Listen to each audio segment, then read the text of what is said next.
Video में आपने राजभवन के अंदर और बाहर के दृश्य को देखा। उस दिन बारिश होने के चलते आगे का वीडियो नहीं बना पाया। आज मैं फिर से राजभवन आया हूँ। पिछले भाग में इस मंदिर के केयरटेकर सुरेंद्र सिंह जी के द्वारा मैथिली में इस राजदेवरी के इतिहास के बारे में बताया गया। मैं उसको हिंदी में बताने का प्रयास करता हूँ। हालांकि मुझे इस ज़िला में रहते हुए 10 साल हो गया है, इसके कारण मुझे मैथिली कुछ समझ में आता है, लेकिन बोल नहीं पाता हूँ। तो मैं इसको हिंदी में इस राजमहल के इतिहास के बारे में समझाने का प्रयास करूँगा। दरभंगा राज का इतिहास बहुत ही पुराना है। धार्मिक स्रोतों के अनुसार यजुर्वेद में विदेह राज्य का वर्णन किया गया है। इसके अलावा शतपथ ब्राह्मण में भी राजा जनक को एक सम्राट के रूप में वर्णित किया गया है। रामायण काल से ही मिथिला राज की शुरुआत इक्ष्वाकु राजा निमि विदेह से मानी जाती है। इसी राजवंश के राजा मिथि जनक द्वारा मिथिला राज की स्थापना की गई। इसके बाद आने वाले सभी राजाओं के नाम के आगे जनक शब्द जुड़ने लगा। इस राजवंश के 25वें राजा सिरध्वज जनक हुए, जिनकी बेटी का विवाह, जैसा कि आप सभी जानते हैं, सीता का विवाह अयोध्या के राजकुमार राम के साथ हुआ है। इसके बाद मिथिला में अलर्क और बलि नामक राजा भी हुए हैं। ऐसा कहा जाता है कि बलिराजगढ़ में आज भी राजा बलि का महल के अवशेष अवस्थित है। लगभग 6वीं शताब्दी के आसपास बज्जी महासंघ में वर्तमान मुजफ्फरपुर, चंपारण और सारण के साथ साथ मिथिला भी शामिल था। कालांतर में मगध के राजा अजातशत्रु द्वारा मिथिला गणतंत्र को समाप्त कर दिया गया। इसके बाद कुछ वर्षों के दौरान मिथिला राजतंत्र में कोई केंद्रीय शासन मौजूद नहीं था। बाद में मिथिला में कर्नाट राजवंश की स्थापना हुई, जिसमें नान्यदेव से लेकर हरिसिंह देव के द्वारा मिथिला राज्य में शासन किया गया। कर्नाट राजवंश के बाद मिथिला में उइनवार राजवंश की स्थापना हुई, जिसे सुगौना वंश भी कहा जाता है। इस राजवंश में कामेश्वर ठाकुर से लेकर अंतिम राजा लक्ष्मीनाथ ठाकुर ने राज किया। इसके बाद यहाँ खंडवाल राजवंश की स्थापना हुई। कहा जाता है कि मिथिला राज्य में सबसे महत्वपूर्ण शासन रामायण काल में राजा जनक के शासनकाल में हुआ और उसके बाद खंडवाल राजवंश का शासन रहा, जिसमें खंडवाल राजवंश के द्वारा 1556 ईस्वी से लेकर आज़ादी के समय तक शासन किया गया। खंडवाल राजवंश की स्थापना के पीछे कहा जाता है कि अकबर के समय राजा मान सिंह के सहयोग से महेश ठाकुर के द्वारा खंडवाल वंश का स्थापना किया गया। महेश ठाकुर से लेकर अनेकों राजा हुए, जिसमें रानी पद्मावती का नाम नौलखा महल बनाने के पीछे बहुत बड़ा हाथ रहा है। उनके द्वारा अपने पास एकत्रित चांदी के 9 लाख सिक्कों से अपने लिए एक भव्य और सुंदर नौलखा महल बनवाया गया। जहाँ पर अभी मैं खड़ा हूँ, यही नौलखा महल है।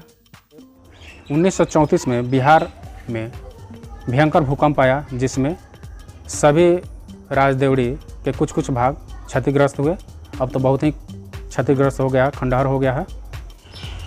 इस राजवंश में महाराजा लक्ष्मेश्वर सिंह हुए थे, जिनके द्वारा ब्रिटिशकालीन भारत में जब कांग्रेस का अधिवेशन होने वाला था, तो उस समय कांग्रेस के अधिवेशन के लिए कोई जगह नहीं मिल रहा था।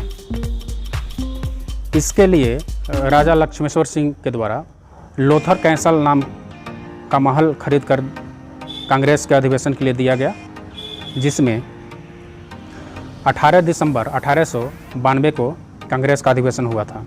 इस राजवंश के 19वें राजा महाराज रामेश्वर सिंह के द्वारा इस राजनगर में राजप्रसाद नामक महल बनवाया गया तथा 20वें राजा महाराज कामेश्वर सिंह के द्वारा राजनगर के महल को अपने भाई विश्वेश्वर सिंह महाराज को रहने के लिए दिया गया। आज भी इस राजदेवड़ी में महाराज विश्वेश्वर सिंह के नाम का एक कॉलेज चलता है, जो आगे मैं दिखाऊंगा।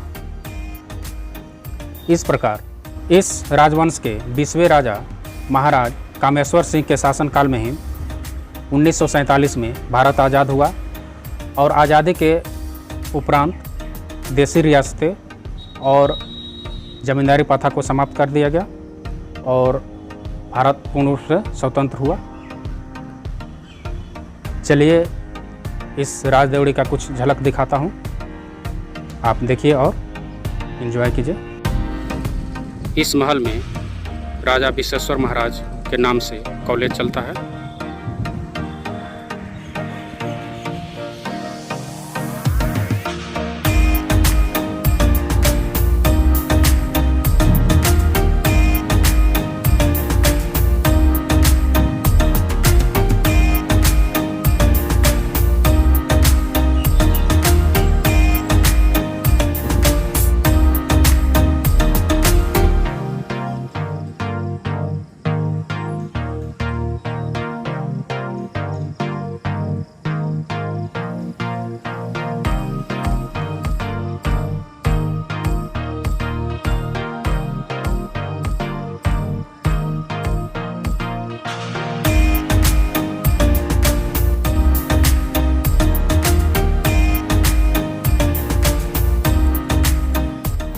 यह सफ़ेद संगमरमर से बना हुआ माँ काली का मंदिर है, जो बहुत ही सुंदर और भव्य है।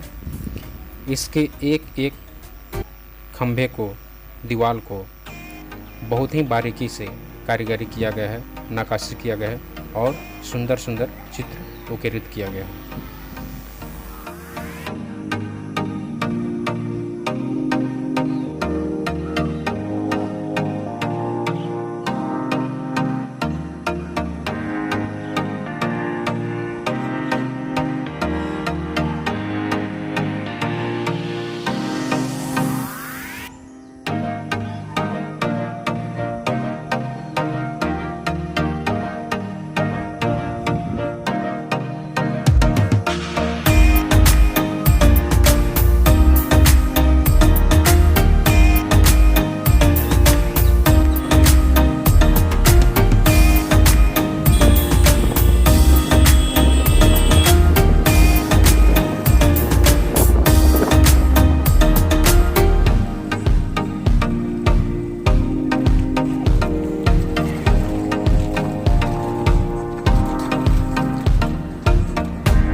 यह गिरिराज देवता का मंदिर है। इस राजदेवड़ी में अनेकों देवी देवताओं का मंदिर बनाया गया है, जिसमें यह गिरिराज देवता का मंदिर है।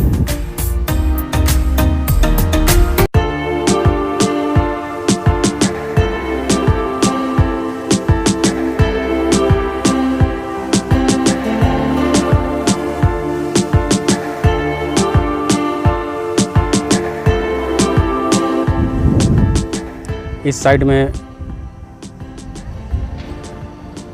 वहाँ जो दिख रहा है वह गणेश भगवान का मंदिर है। इस भवन के बनावट से ऐसा लगता है कि यह इस राजदेवड़ी का मुख्य भवन रहा होगा।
आगे आने वाले वीडियो में मैं दरभंगा राज के दरभंगा स्थित राजदेवड़ी को दिखाने का प्रयास करूंगा। धन्यवाद। जय हिंद।